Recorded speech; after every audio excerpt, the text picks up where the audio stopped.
안녕하세요. 저는 온누리교회 대학 청년부를 섬기고 있는 김승수 목사라고 합니다.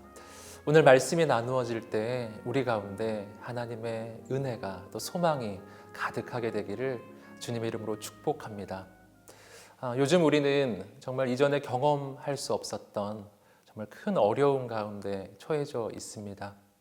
하지만 이 모든 상황 속에서 우리가 꼭 기억해야 할 것은 우리를 향한 하나님의 계획은 선하시다는 것입니다. 하나님은 선하시고 그러하시기에 이 모든 것을 합력해서 반드시 가장 선하게 아름답게 인도해 주실 것을 믿습니다. 사랑하는 성도 여러분, 그러니 낭망치 않으시기를 주님 이름으로 축복합니다. 절망하지 마시고 하나님을 바라보십시오. 하나님을 꼭 붙잡으시기를 주님의 이름으로 축복합니다. 오늘 하나님께서 우리에게 주시는 말씀은 에스겔서 37장 3절부터 5절까지의 말씀입니다. 그분께서 내게 물으셨다. 사람아, 이 뼈들이 살아날 수 있겠느냐? 나는 말했다. 주 여호와여, 주께서 아십니다. 그러자 그분께서 내게 말씀하셨다. 이 뼈들에게 예언하여라. 그들에게 말하여라. 마른 뼈들아, 여호와의 말씀을 들으라. 이 뼈들에게 주 여호와가 이렇게 말한다. 내가 너희 안에 생기를 들어가게 할 터이니 너희는 살게 될 것이다. 아멘. 오늘 말씀은 이스라엘 민족의 역사 가운데서도 가장 어려운 순간 가운데 한 자락이라고 할 수 있습니다. 바로 이스라엘 민족이 나라를 잃어버리고 바벨론의 포로가 된 바로 그 상황이죠. 머나먼 이방의 땅에서 포로가 된 그 이스라엘 백성들 가운데 바로 본문의 주인공인 에스겔 선지자가 있었습니다. 정말 소망을 품을 수 없는 때, 민족을 향해서, 나라를 향해서 아무런 가능성이 없는 바로 그 순간에 놀랍게도 하나님은 찾아오셔서 인간은 생각할 수 없는, 상상할 수도 없는 새로운 소망의 메시지를 말씀해 주셨습니다. 어떻게 이 어려운 가운데서도, 어떻게 이 모든 가능성이 끊어진 가운데서도 소망을 품을 수 있을까요? 어떻게 하나님은 이 민족을 회복시키실까요? 오늘 하나님께서 보여주시는 이 메시지를 통해서 세 가지 중요한 영적 교훈을 함께 나누고자 합니다. 첫 번째는 소망을 품으라입니다. 오늘 그 말씀을 보시면 하나님께서는 에스겔 선지자를 마른 뼈 가득한 골짜기로 인도해 가십니다. 도착해 보니까 뼈가 완전히 마른 그런 뼈들로 가득한 골짜기, 아무런 소망도 없고 아무런 가능성도 없는 자리였습니다. 그런데 그러한 자리에서 하나님은 에스겔에게 놀라운 질문을 하십니다.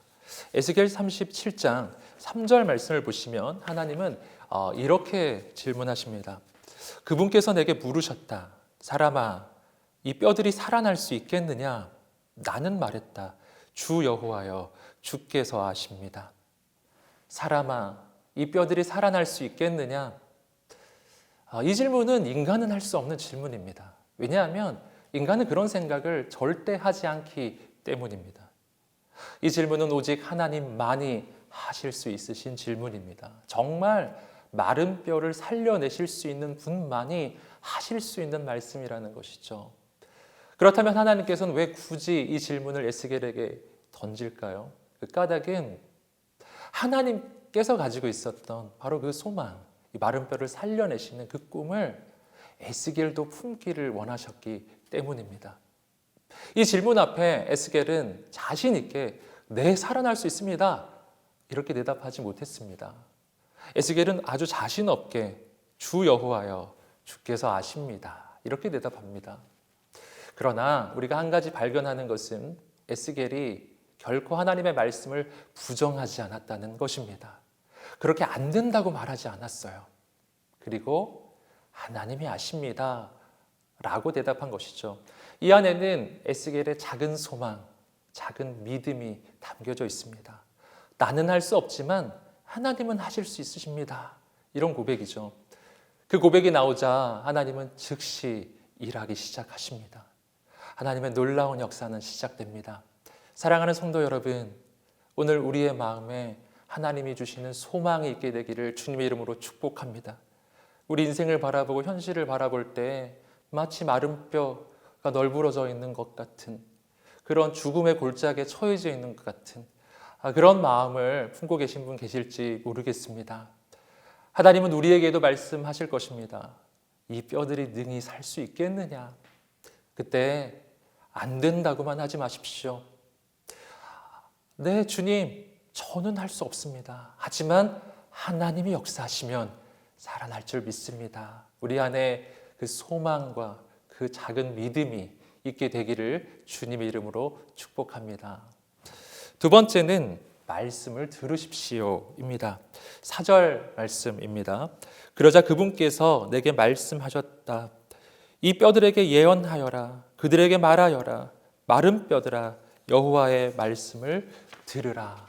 아멘. 사랑하는 성도 여러분, 새로운 회복은 말씀에서 시작하는 것이었습니다. 하나님께서 이 마른 뼈를 살려내시려고 첫 번째 하신 일은 말씀을 선포하는 것이었습니다. 하나님의 말씀이 그 마른 뼈에 들려집니다. 그리고 이어지는 구절을 쭉 보시면은요, 그 말씀이 선포될 때 그 마른 뼈들이 제자리를 찾기 시작하고, 그리고 그 뼈들 위에 살이 덮이고 인간의 형체를 갖추기 시작합니다. 하나님의 말씀에는 능력이 있습니다. 요한복음 1장 1절은 이 하나님의 말씀에 대해 이렇게 이야기합니다. 태초에 말씀이 계시니라. 이 말씀이 하나님과 함께 계셨으니 이 말씀이 곧 하나님이시니라. 말씀은 하나님이십니다. 창세기 1장을 보시면 그 말씀이 선포될 때에 혼돈하고 공허했던 이 세상이 아름다운 세상으로 변모합니다. 아름다운 세상으로 새 창조의 역사가 일어나는 것입니다. 사랑하는 성도 여러분, 오늘 우리 인생도 마찬가지입니다. 마른 뼈 같은 우리 인생, 혼돈하고 공허한 우리의 삶의 이 현실이 있습니다. 우리에게 무엇이 가장 필요할까요? 하나님의 말씀입니다. 하나님의 말씀을 들으십시오. 하나님의 말씀을 읽으십시오. 하나님의 말씀을 묵상하십시오. 그 말씀을 붙잡고 순종하십시오. 그 말씀이 우리 인생 가운데 임할 때에 마른 뼈 같았던 우리 인생에 살이 덮이고, 그리고 새로운 질서가 생기고 아름다운 새로운 생명과 창조의 역사가 일어날 것입니다. 세 번째는 성령을 구하십시오입니다. 말씀이 선포될 때 살갗은 덮이고요. 그리고 인간의 형태는 갖추었지만 한 가지 부족했던 것이 그 안에 생기가 없었다라는 것이죠. 그래서 하나님께서는 다음 단계 역사를 시작하십니다. 9절, 10절의 말씀입니다. 그러자 그분께서 내게 말씀하셨다. 사람아, 생기에게 예언하여라. 너는 생기에게 예언해 말하여라. 주 여호와가 이렇게 말한다. 생기야, 사방에서 나와서 이 살해당한 사람들에게 불어서 그들이 살아나게 하여라. 그분께서 내게 명령하신 대로 내가 예언했더니 생기가 그들 안에 들어갔다. 그러자 그들이 살아나서 두 발로 일어서서는 엄청나게 큰 군대가 됐다. 아멘. 생기가 불어오자 죽어있던 그 시체들이 살아납니다. 원래 원어적으로는요, 이 생기가 루아흐라고 해서요, 성령을 가리키는 것입니다. 즉, 생기의 바람은요, 성령의 바람이라고 하는 것이죠. 성령의 바람이 불어올 때 죽어있던 영혼들이 살아납니다. 성령의 바람은 생명의 바람입니다. 그 바람이 오늘 우리의 인생에도 불어오게 되기를 주님의 이름으로 축복합니다. 그때 우리는 다시 일어날 수 있을 것입니다. 그런데 사랑하는 성도 여러분, 오늘 본문에서 한 가지 더 주목할 것이 있습니다. 그것은 하나님은 이 죽어있던 마른 뼈들을 일으켜 살리는 것에서 끝나지 않고 오늘 말씀을 보시면 그들이 하나님의 군대가 되어서 일어났다고 이야기합니다. 하나님께서 이 마른 뼈들을 살리신 이유가 있었던 것입니다. 이들을 일으키셔서 다음 시대 하나님의 역사를 이룰 하나님의 군대로 세우기 원하셨던 것이죠. 사랑하는 성도 여러분, 여기서 우리는 하나님의 놀라운 역사의 방법을 발견합니다. 하나님은 강한 자, 대단한 자를 일으켜서 그래서 큰 군대를 세우시는 분이 아니셨습니다. 하나님은 연약한 자, 부족한 자, 마른 뼈처럼 쓰러져 있는 자들을 살려내십니다. 거기서 끝나지 않으시고 하나님은 그들을 일으켜서 하나님의 역사를 이룰 하나님의 군대로 세우셨습니다. 사랑하는 성도 여러분, 오늘 우리도 마찬가지입니다. 하나님은 분명 다음 시대를 예비하시는 분이십니다. 지금 어려움을 겪고 있지만 이 어려움이 지나간 다음 하나님의 아름다운 계획이 시작될 것입니다. 그때 하나님께 쓰임받을 사람, 하나님께 쓰임받을 군대를 하나님이 세우십니다. 누구를 세우실까요? 나 자신을 바라보았을 때 마른 뼈 같은 인생, 너무 부족하고 너무 연약한 인생. 근데 놀랍게도요, 하나님이 그런 사람 찾으시고 세우십니다. 그리고 역사하셔서 하나님의 군대로 만드십니다. 사랑하는 성도 여러분, 이 시대는 에스겔과 같은 사람을 필요로 합니다. 절망의 시대, 소망을 줄 사람이 필요합니다. 그들에게 하나님의 말씀을 전해줄 사람이 필요합니다. 생명의 주님, 거룩하신 주님, 그 생명의 역사를 이룰 그 한 사람이 필요합니다. 오늘 우리가 그렇게 하나님께 쓰임받는 인생이 되시기를 주님의 이름으로 축복합니다. 이제 합심해서 기도할 제목을 나누겠습니다. 첫째, 살아계신 하나님, 코로나 바이러스로 인하여 고통당하는 모든 영혼들을 고쳐주시고 살려주옵소서. 수고하는 의료진과 방역당국에게 새 힘을 부어 주옵소서. 전 세계로 확산되고 있는 코로나 바이러스를 멈추어 주시고 이 땅의 치유와 회복을 주옵소서. 둘째, 거룩하신 하나님, 이 나라와 민족이 하나님 앞에서 회개하게 하소서. 하나님이 기뻐하시지 않는 모든 죄악과 우상 숭배가 이 땅에서 떠나가게 하옵소서. 이 땅에 다시 한번 하나님의 공의가 강물처럼 흐르게 하시고 하나님께 쓰임받는 거룩한 제사장 나라로 세워 주옵소서. 셋째, 소망의 하나님, 이 땅의 교회들을 위해 기도합니다. 지금까지 하나님 앞에서 온전하지 못했던 모든 모습들을 회개합니다. 이 땅의 모든 교회 가운데 온전한 예배의 회복과 선교의 회복을 주옵소서. 하나님 앞에 더욱 엎드리는 교회, 더욱 온전히 쓰임받는 교회로 세워 주옵소서. 이러한 기도 제목들을 가지고 이제 합심해서 1분간 기도하겠습니다.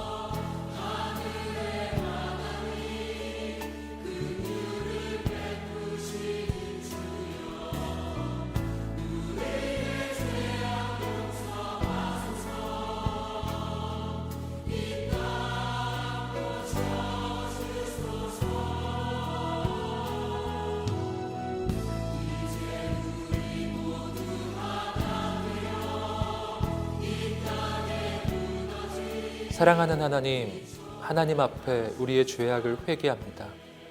하나님께서 기뻐하시지 않으시는 물질주의와 쾌락주의, 그 모든 우상 숭배를 회개합니다. 이 모든 시간들을 통하여 우리 영혼이 하나님 앞에서 거룩하고 정결한 영혼이 되게 하옵소서. 예수 그리스도의 보혈로 우리를 덮어 주시고 씻어 주셔서 우리가 다시 한번 하나님께 쓰임 받을 수 있도록 세워 주옵소서. 치유의 하나님, 특별히 코로나 바이러스로 인해서 고통당하는 모든 환자들에게 치유와 회복의 은혜를 베풀어 주옵소서. 전 세계로 확산되고 있는 이 전염병으로 인해 두려움 가운데 있는 모든 영혼들에게 오셔서 하나님의 은혜와 구원을 베풀어 주옵소서. 이들을 섬기고 있는 모든 의료진들에게 하나님의 능력을 주셔서 지치지 않도록 붙잡아 주옵소서. 코로나 바이러스의 확산이 멈추어지고 치료제와 백신이 속히 개발될 수 있도록 인도하여 주옵소서. 소망의 하나님, 코로나 바이러스의 확산 가운데 많은 청년들과 소상공인들을 비롯한 이웃들이 경제적으로 힘들고 어려운 가운데 있습니다. 하나님께서 고통당하는 사람들에게 은혜를 베풀어 주셔서 그 모든 어려움 가운데서 건져 주옵소서. 낭망에 있는 모든 영혼들 가운데 하나님의 소망을 주옵소서. 거룩하신 하나님, 이 모든 시간을 통해서 우리에게 말씀하시는 하나님의 음성을 듣게 하소서. 그동안 자랑해왔던 인간의 문명이 하나님 앞에서 얼마나 연약한 것인지를 깨닫게 하소서. 인간의 모든 교만을 내려놓고 온 우주의 창조주가 되시며 역사의 주관자가 되시는 하나님 앞에 무릎을 꿇게 하소서. 살아계신 하나님, 교회를 위해 기도합니다. 그동안 하나님을 섬긴다고 하면서도 하나님 앞에서 온전하지 못했던 모든 모습들을 회개합니다. 이 모든 시간 가운데 교회가 새로워지게 하소서. 하나님 보시기에 거룩하고 정결한 교회가 되게 하소서. 하나님께서 받으시는 온전한 예배의 회복을 주옵소서. 사랑하는 하나님, 오늘 우리 그리스도인들이 소망을 잃어버린 이 땅 가운데 소망의 통로가 되게 하시고 말씀의 통로가 되게 하소서. 또한 이 땅에 거룩한 성령의 역사가 나타나도록 기도하게 하소서. 그래서 이 시간이 지나갔을 때 하나님의 새 역사가 시작되게 하소서. 이 땅에 새로운 부흥이 시작되게 하소서. 우리에게 언제나 소망이 되시는 예수님의 이름으로 기도드립니다. 아멘.